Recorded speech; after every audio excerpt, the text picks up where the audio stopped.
Vous venez d'établir la liste de vos entités qui font partie de votre périmètre globe. Bravo. Vient maintenant l'étape de calcul du TEI, du taux effectif d'impôt. Et là, vous découvrez de nouvelles notions, des notions de blending, de non-blending, et puis des notions de MOS, de POP, de JV. Tout ceci paraît un peu troublant. Restez avec moi, je vais tout vous expliquer.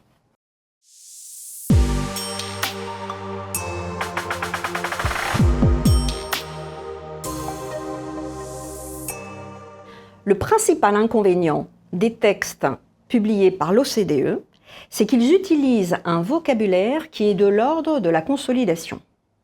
Mais, malheureusement, ils utilisent certains mots pour recouvrir des notions qui ne sont pas celles que l'on connaît en consolidation. En d'autres termes, la carte ne correspond plus au territoire que vous connaissez et donc cela crée de la confusion. Et c'est bien normal. Et l'une de ces notions qui figure dans les textes, c'est la notion de sous-groupe. Sous-groupe, pour vous qui savez ce que c'est que la consolidation, vous avez tout de suite une idée, c'est un palier, c'est quelque chose comme ça. Eh bien, d'un point de vue globe, pas du tout.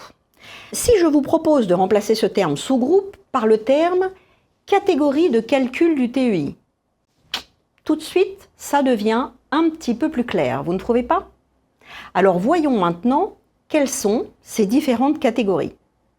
Sur le schéma, vous avez 3 couches.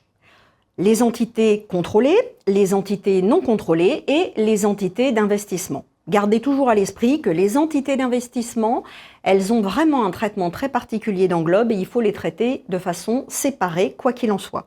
Et d'ailleurs, rappelez-vous, elles ne font pas partie du périmètre CBCR.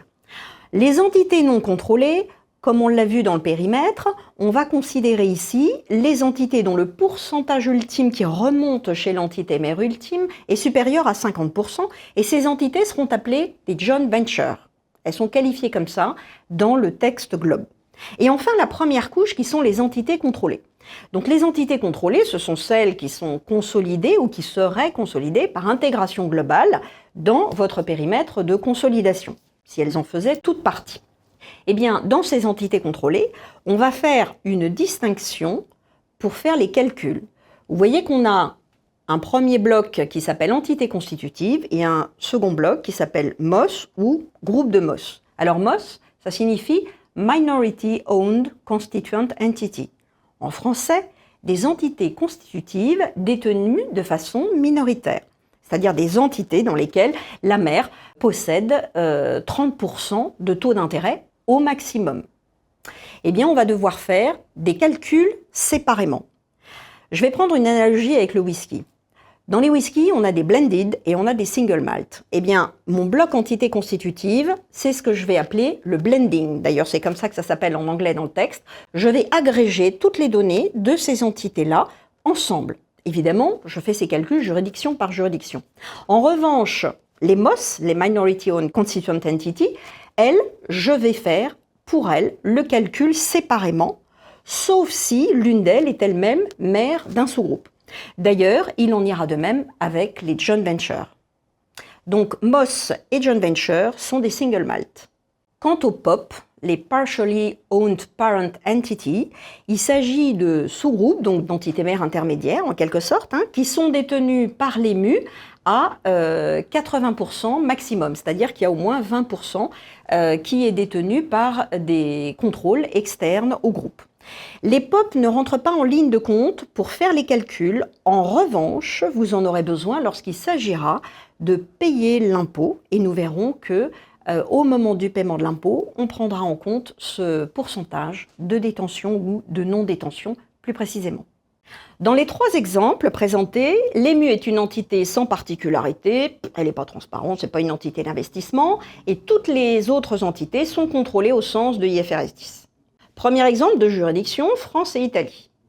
En France, l'ému et ses filiales Paris et Lyon forment un ensemble dont les données seront agrégées, elles font donc partie de la catégorie entité constitutive. En Italie, Milan présente un pourcentage d'intérêt dans l'ému supérieur à 30%, inférieure à 30%, elle doit être traitée individuellement comme une MOS. Toutefois, elle détient Naples à 90% et Rome 10% également, donc cette situation de contrôle permet d'agréger les chiffres de Naples et de Milan, au titre d'un sous-groupe MOS. Qu'en est-il de Rome?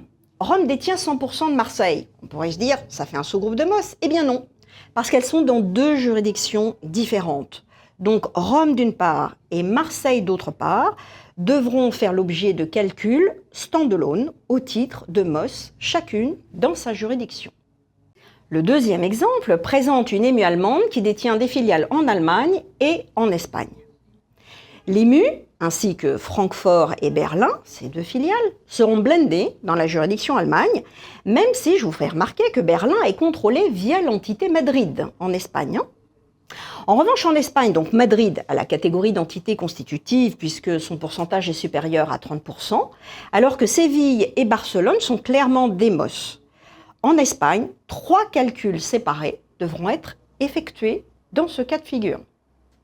Dernier exemple, Royaume-Uni et Danemark. Au Royaume-Uni, Oxford et Liverpool sont des entités constitutives dont les chiffres peuvent être agrégés avec ceux de l'ému. Au Danemark, la question être ou ne pas être ne se pose pas pour Elsener. Dommage Hamlet. Elsener étant détenue à plus de 30%, elle est considérée comme une entité constitutive, de même que Copenhague. Leurs chiffres seront donc agrégés ensemble. En revanche, Odense a la nature de Mos et ses calculs seront séparés de ceux de ses compatriotes.